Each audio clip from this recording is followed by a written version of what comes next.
Hello, and thanks for tuning in. Like any other abstract definition, if you want to get a feel for what a category is on an intuitive level, you need to wrestle with a variety of examples. Today, I'll go through some relatively concrete examples. If you're not familiar with the mathematics behind each of these examples, feel free to leave a comment. If you believe you can address a peer's confusion, feel free to apply.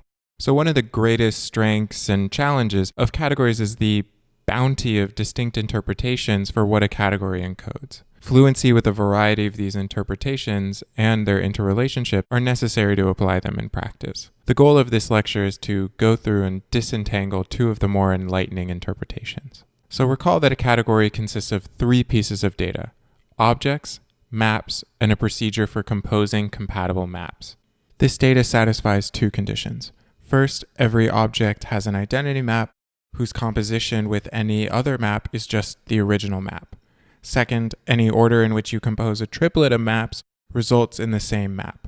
Arguably, the most common interpretation of a map is that a map expresses some relationship between its sourcing target. A common way to formalize a collection of things related to each other in some specified way is via a set of objects with a partial ordering, i.e. a poset. I'll now describe how to obtain a poset from a category. So let's say we have a category C. From this, I'll extract something maybe more familiar, namely a set and a notion of when one element is less than or equal to another. In a more formal language, a partially ordered set or poset. First, I need to specify the set part of a poset. I'll make the obvious choice. An element of this set is an object of our category. Second, I need to say when one object is related to another, or when x is less than or equal to y. Again, I'll make the obvious choice that x is, quote, less than or equal to y whenever there is a map from x to y. Those familiar with posets know that these relationships must satisfy some intuitive properties. As we'll see, the conditions of a category guarantee that these conditions hold. In other words, let's analyze how the properties of a category give rise to properties of this notion of less than or equal to. For example, is x less than or equal to x? In the language of posets, this property is referred to as reflexivity, and should somehow model the intuition that any element should be related to itself. In order to address this question, we have to unravel the construction of less than or equal to in this context. You'll note that to confidently answer yes, it suffices to show that there is a map from any object to itself. Does this exist? Yes, because this notion came from a category, so by definition, there exists an identity map from every object to itself. What about if x is less than or equal to y, and y is less than or equal to z? Is x then less than or equal to z? This is conventionally referred to as the transitivity condition. In our context, this means that we need to demonstrate that if there exists a map f from x to y, and a map g from y to z, then there exists a map from x to z. The structure of a category ensures that we can produce such a map by composing f and g. In particular, x is less than or equal to z. I invite you all to pause this video and ponder how to construct a category from the data of a partially ordered set. Pay careful attention to the interplay between conditions and data. That is, which data of the category are provided by the data of a poset, and which data of the category are provided by conditions of the poset. Before moving on to the next example, I'd like to give a common slogan, which some take to mean that the theory of posets may be subsumed by categories. Namely, a poset is a category with at most one map between objects. With this construction in hand, I can generate a vast family of examples. For example, the poset 0 is less than 1 is less than 2. This category has three objects, 0, 1, and 2. I should draw a map whenever one element is less than another. For example, 0 is less than 1, 1 is less than 2, and 0 is less than 2. But notice that there's only one map from 0 to 2. In particular, the composition must be the map I've already drawn. Another example of a partially ordered set are subsets of another fixed set. For concreteness, let's do this for the set dot, comma, star.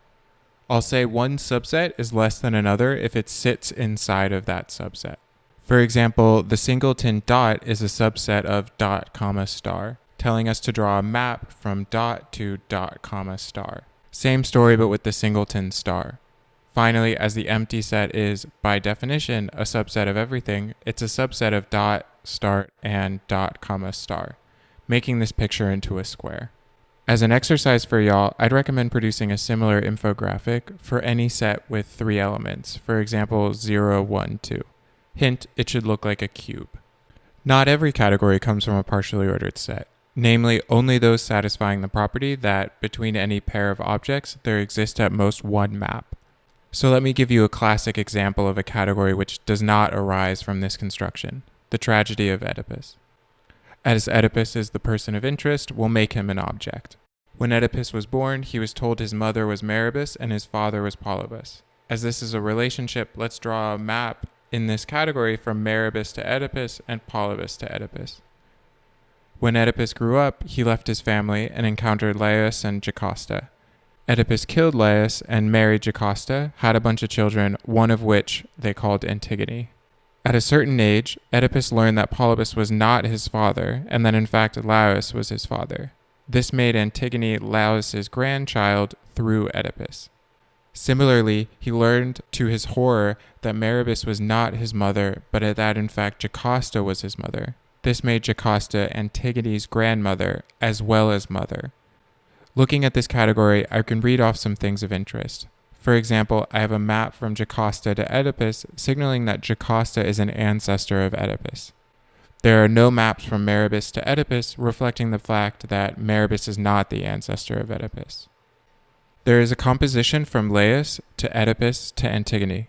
This composition means more than just Laius is the ancestor of Antigone, but moreover, that Laius is the ancestor of Antigone through Oedipus. In particular, Laius is Antigone's paternal grandparent. Finally, there's not one but 2 maps from Jocasta to Antigone.